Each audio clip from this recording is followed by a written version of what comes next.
কিছুদিন ধরেই ইন্টারনেটে একটা ভাইরাল রেসিপি ঘোরাঘুরি করছে। রেসিপিটা হলো টুটি ফ্রুটি। আদৌ কি তরমুজের খোসা দিয়ে টুটি ফ্রুটি বাড়িতে তৈরি করা যায়, সেটাই ডিসকভার করব আজকের এই ভিডিওর মধ্যে। তাই চলুন শুরু থেকে শেষ পর্যন্ত দেখতে থাকুন। আর এটা বানানোর জন্য তরমুজের খোসার সবুজ অংশটা ফেলে দিয়ে ছোট্ট ছোট্ট করে কেটে নেব কিউব আকারে। টুটি ফ্রুটি তৈরির জন্য তরমুজের খোসা নিয়ে নিয়েছি। এবার এগুলোকে স্লাইস করে কেটে টুটি ফ্রুটির জন্য রেডি করে নেব।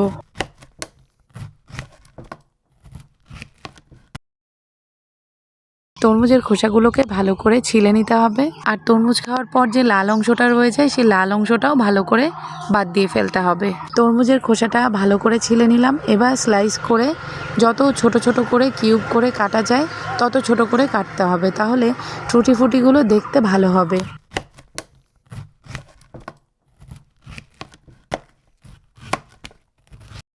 ভিডিওটা যারা এখনও দেখছেন তারা অবশ্যই একটা লাইক আর হাইপ দিতে ভুলবেন না। এতক্ষণে নিশ্চয়ই আপনারা বুঝে গেছেন তরমুজের খোসাগুলোকে কিভাবে কাটতে হবে। এবার এগুলোকে পরিষ্কার জলে ধুয়ে নিচ্ছে।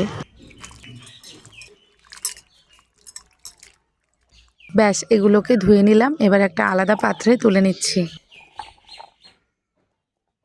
এবার এটাকে পরিষ্কার জলে সিম্পলি 5 মিনিট সিদ্ধ করে নিতে হবে। না লবণ না চিনি, শুধুমাত্র 5 মিনিট সাধারণ জলের সঙ্গে ফুটিয়ে নিতে হবে।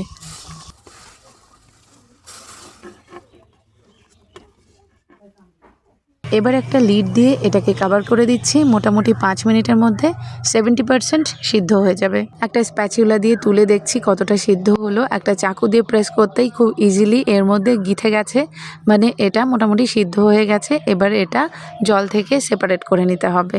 এগুলোকে হালকা ব্লাঞ্চ করে নিতেই কি সুন্দর ট্রান্সপারেন্ট হয়ে গেছে, কত সুন্দর স্বচ্ছ লাগছে দেখুন। এবার একটা কাপ নিয়ে নিলাম। এটা 125 গ্রামের একটা মেজারমেন্ট কাপ। এর মধ্যে করে মেজার করে আমি 100 গ্রাম চিনি নিয়ে নিলাম একটা কড়াইয়ের মধ্যে। মনে রাখতে হবে 1 কাপ চিনির জন্য 2 কাপ জল নিতে হবে। আর এই সম্পূর্ণ মেজারমেন্ট ঠিক করে তৈরি করলে একদম পারফেক্ট বাজারের মতো টুটি ফ্রুটি বাড়িতেই তৈরি করা যাবে। চিনিগুলো জলের মধ্যে একটু ডিজলভ হতেই এর মধ্যে দিয়ে দেবো ব্লাঞ্চ করে নেওয়া তরমুজের খোসাগুলো। এবার এগুলোকেও 5 মিনিট মতো জাল করে নিতে হবে ঢাকনা দিয়ে। 5 মিনিটের মতো চিনি শিরার মধ্যে এটা জাল হতে দেব। তারপর খুলে দেখব কেমন হলো। চিনি শিরা এখন অনেকটাই রিডিউস হয়ে গেছে। এবার হাত দিয়ে দেখব কতটা স্টিকি হয়েছে এই চিনি শিরাটা। আর এটার জন্য চিনি শিরার মধ্যে 1 তার বা 2 তার কোনোটাই লাগবে না, শুধুমাত্র একটু স্টিকি হয়ে এলেই নামিয়ে নিতে হবে। এখনো পর্যন্ত যতটা প্রসেস করে দেখালাম, মনে হচ্ছে যে না টুটি ফ্রুটিটা সঠিকভাবেই তৈরি হবে। গ্যাসের ফ্লেমটা অফ করে দিলাম। এবার এগুলোকে আলাদা আলাদা বাটিতে নামিয়ে নেব। নিয়ে নিলাম আমি একটা ফুড কালারের বক্স। এর মধ্যে রয়েছে বিভিন্ন রঙের কালার। আমার পছন্দসই 4টে রং আমি মেশাবো। আর এটা হলো প্যাপিলনের কালার, এটা ফুড কালার, টোটালি সেফ, এটা এডিবল ফুড কালার। প্রত্যেকটা বাটিতেই সম পরিমাণে নিয়ে নেব আর আলাদা আলাদা রং মিশিয়ে নেব। একটা বাটিতে রং দেব না, সেটা আমি সাদায় রাখবো। প্রথমেই নিয়ে নিচ্ছি আমি গ্রিন কালার। আর আপনাদের কাছে যদি হালকা গ্রিন থাকে সেটা মেশালে সব থেকে ভালো হয়। আমার কাছে যেহেতু ডার্ক কালার রয়েছে তাই আমি এটা অল্প করে মিশিয়ে নিচ্ছি। আমরা সবাই কম বেশি জানি ফুড কালার বা যে কোনো ধরনের রং খাবারে মেশানো খুব একটা ভালো নয়, বিশেষ করে বাচ্চাদের জন্য। শুধুমাত্র এই টুটি ফ্রুটিগুলো যাতে বাজারের মতো দেখতে লাগে, মার্কেটের মতো ফিল আসে, তাই আমি এগুলোতে রং মেশাচ্ছি। প্রত্যেকটা ফুড কালার মিশিয়ে নেওয়া হলো। এবার এগুলোকে 30 মিনিটের জন্য রেস্টে রাখতে হবে, যাতে করে এই সম্পূর্ণ রং টুটি ফ্রুটির মধ্যে ভালো করে ঢুকে যায়। ফিরে এলাম 30 মিনিট পর। দুটো থালার ওপরে কটা টিস্যু পেপার বিছিয়ে নিয়েছি। আর এই টিস্যু পেপারগুলোর ওপর থেকে আমি ছড়িয়ে দেব টুটি ফ্রুটিগুলো, যাতে করে টুটি ফ্রুটির এক্সট্রা কালার এই টিস্যু পেপারের মধ্যে অ্যাবজর্ব করে নেয়।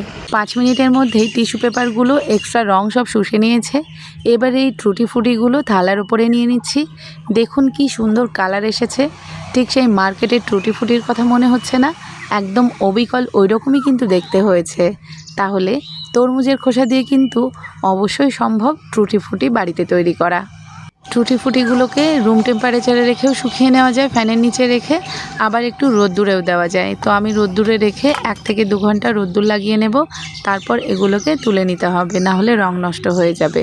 রোদ্দুরে রাখার কারণে টুটি ফ্রুটিগুলো একটু স্টিকি মনে হচ্ছে। ঠান্ডা হলে কিন্তু একদম ছাড়া ছাড়া হয়ে যাবে, একটুও একে অপরের গায়ে গায়ে লেগে যাবে না। তারপর এগুলোকে কৌটো ভর্তি করে মোটামুটি 6 মাস থেকে 1 বছর পর্যন্ত সংরক্ষণ করে রাখা যাবে।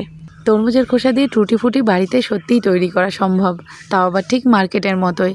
আপনারা এই পদ্ধতিতে তৈরি করে বাড়িতে রেখে দেবেন, আর যে কোনো সময় আপনারা কেক, পেস্ট্রি, যে কোনো ডেজার্টের মধ্যে এগুলোকে মিশিয়ে কাজে লাগাতে পারবেন।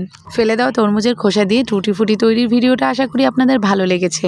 ভালো লাগলে অবশ্যই একটা লাইক আর হাইপ দিয়ে আমার চ্যানেলটিকে সাবস্ক্রাইব করে অবশ্যই আমার পাশে থাকবেন। ফেসবুক পেজ থেকে দেখলে অবশ্যই পেজটিকে ফলো করবেন। সবাই ভালো থাকবেন, সুস্থ থাকবেন। Thank you so much.